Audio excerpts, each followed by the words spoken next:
দিল্লির সরজমিনে আচ্ছা বৃষ্টিপাত আপনাদের আজ থেকে কয়েক বছরের ঘটনা বলছি, কয়েকশো বছরের ঘটনা যেটা বাস্তবে ঘটেছে।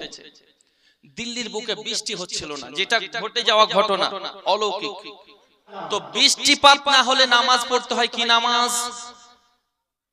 নিচে যারা আছেন তিনাদেরকে প্রশ্ন আমার, কি বললাম যে নামাজে ইস্তেসকা দিল্লির বুকে বিরাট বড় জামাত, কারণ মাসের পর মাস বৃষ্টি না হওয়ার কারণে জমিন ফেটে গেছে বাবা। এই মায়েদেরই আলোচনা এটা, মায়েরা একটু ধ্যান একদম খুব আপনারা ধৈর্য সহকারে শুনুন, মাত্র 5 থেকে 7 মিনিট তারপরে শেষ। তো জমিন ফেটে যায়, আল্লাহু আকবার। নামাজে ইস্তেসকা বড় বড় আলিম ওলামা উপস্থিত হলেন। যেটা ঘটেছে দিল্লির সরজমিনে সেটা বলছি আমি, বুঝতে পারলেন? যেটা ঘটেছে ঘটনা, সুবহানাল্লাহ, আজ থেকে কয়েক শত বছরের ঘটনা বলছি।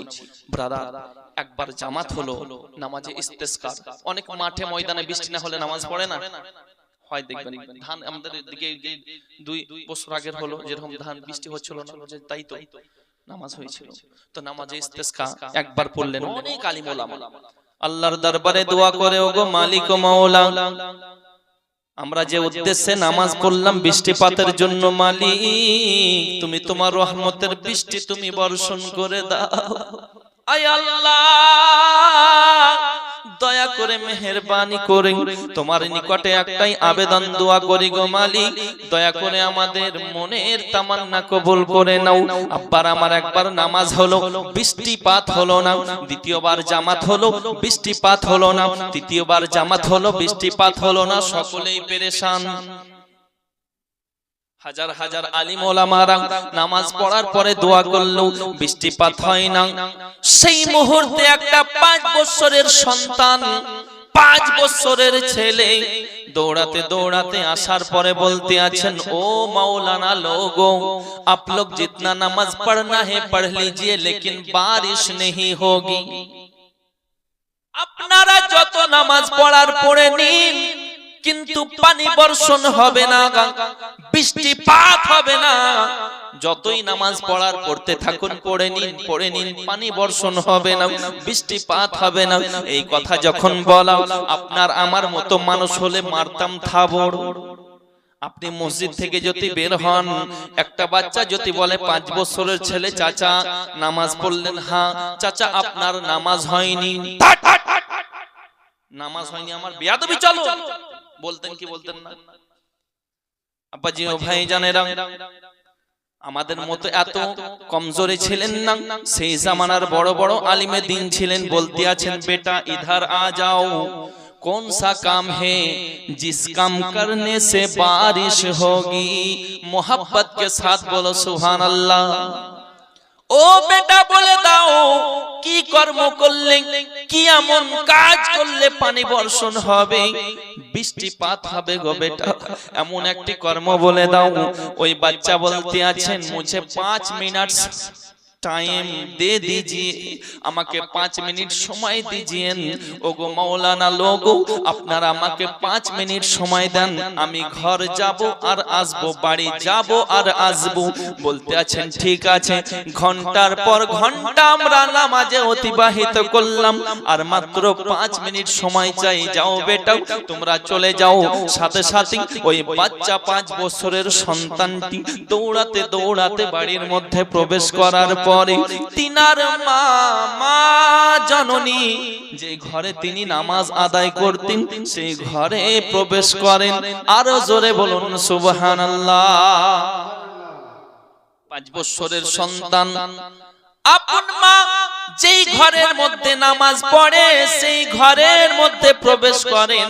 ঘরের মধ্যে প্রবেশ করার পরে তিনার মায়ের গায়ে ব্যবহারকৃত চাদর, নামাজ পরিধান যিনি করতেন, যে চাদরটাকে গায়ে মোড়ে নামাজ আদায় করতেন, সালাত আদায় করতেন, সেই চাদরটাকে সেই 5 বছরের সন্তান হাতের মধ্যে নিয়ে টুকটুক টুকটুক টুকটুক করে দৌড়াতে দৌড়াতে মাওলানাদের সামনে আসার পরে এইভাবে তুলে ধরেছেন, ওগো মালিক আমার আল্লাহ, আল্লাহ পাক আমি তোমার দরবারে দোয়া করি, এটা ওই রমণীর চাদর যে রমণী কোনদিন তাহাজ্জুদের নামাজ কাজা করে না। ওগো আমার আল্লাহ, এটা ওই রমণীর চাদর যেই রমণী কোনদিন হারাম ভক্ষণ করে নাই। হায় আল্লাহ, এটা ওই রমণীর চাদর যে রমণী কোনদিন স্বামীর বিনা হুকুমে বিনা এজাজতে বাইরে কোথাও যায় নাই।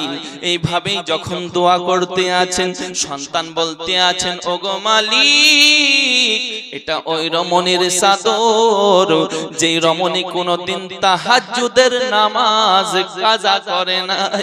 যখন সেই সন্তান মায়ের চাদরটাকে হাজার হাজার আলিম ওলামাদের সামনে এইভাবে তুলে দোয়া করেন, বাবা কিতাব বলতে আছে দোয়া শেষ হয়নি রে বন্ধু, পানি বর্ষণ হতে আরম্ভ হয়েছে, মুষলধারে বৃষ্টিপাত আরম্ভ হয়ে যায়।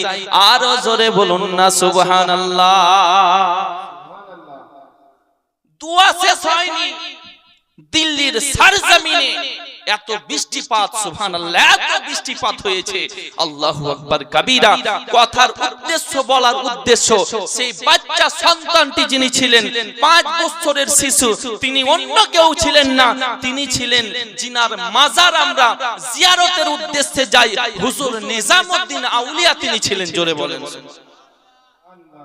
আর তিনার মায়ের চাঁদের বরকত, তিনার মায়ের চাদরের বরকত পাওয়ার দেখুন, যে হাজার হাজার আলিম ওলামাদের দোয়াতে যেই কাজ না হলো, একটা মায়ের চাদরে সেই কাজটা মিনিটের মধ্যে হয়ে গেল। জোরে বলে। তাহলে আমার বলার উদ্দেশ্য যে মা যদি সঠিকভাবে চলে, সঠিক কর্ম করে, সুবহানাল্লাহ, সে চাদরে অনেক কিছু হয়ে যায়। তো মা কেমন ছিলেন আর সন্তান কেমন, হুজুর নিজামউদ্দিন আউলিয়া কেমন ছিলেন আর তিনার মা কেমন ছিলেন, গাছ তুমি কেমন, ফলেই তোমার পরিচয়, মা তুমি কেমন, সন্তানের তোমার পরিচয়।